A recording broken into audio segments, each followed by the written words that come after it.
We start tonight with breaking news. Good evening, I'm Luke Clary. And I'm Devin Truby. Thank you for joining us tonight. That breaking news, a fast-moving fire burning across Colusa and Lake counties right now.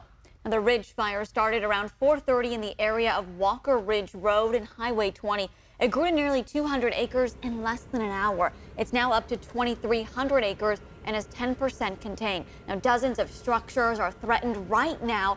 The Colusa County Sheriff's Office said several evacuation orders have been issued in the area. ABC 10's Garsh Pausanga takes us inside the Ridge Fire.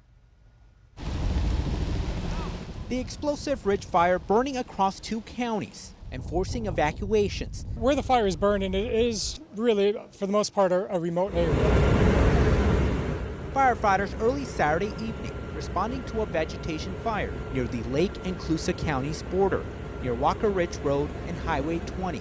CAL FIRE says the fire began moving at a rapid rate of spread. A lot of resources that we've augmented, brought in, both from the air and ground, to try to keep this fire within a box that we've kind of created. CAL FIRE's Jason Clay says the wind-driven fire at times forced the embers to jump ahead of the main fire and helped it grow, which made the heavy air attack vital in the difficult steep terrain. Reports from the fire line is that winds have kind of been erratic, but in general, early in the fire they were pushing south to southwest, and that's how it drove that fire kind of into Colusa County. Dry fuels that are very receptive to ignition, and with the wind on it, it can spread very rapidly, and that's what we saw. Along with the winds, the summer heat helping dry out the fuels and putting a toll on firefighters. Just a few of the challenges the Ridge Fire is causing. Challenges are the remoteness of the areas, access roads getting there. We've had a very heavy air presence, and that'll continue tonight. Our meteorologist Carly Gomez joining us now with how the weather conditions are impacting the firefight. Yeah, luckily we're starting to see some areas slow down in terms of the wind speeds, but this is a tough terrain. We are seeing a lot of the winds being driven by the terrain as well as that onshore flow.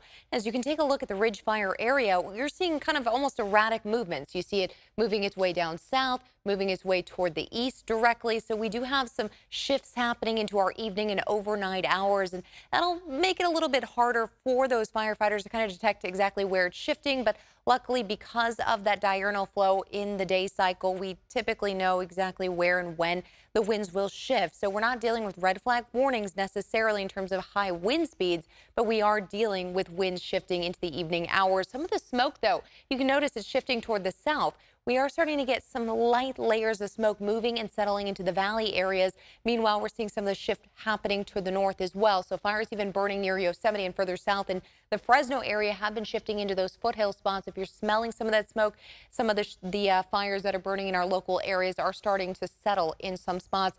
10 to 15 mile-per-hour winds inland, but take a look there. Fairfield to 28 mile-per-hour winds with 20 mile-per-hour winds in Colusa and Lake counties. But we have been seeing those wind gusts up to 35 miles per hour now. And just take a look at the smoke kind of shifting in as we move into the early morning hours into Sacramento. Also looking at that really pushing up into the foothills. So we'll be tracking the fires along with that air quality for you coming up.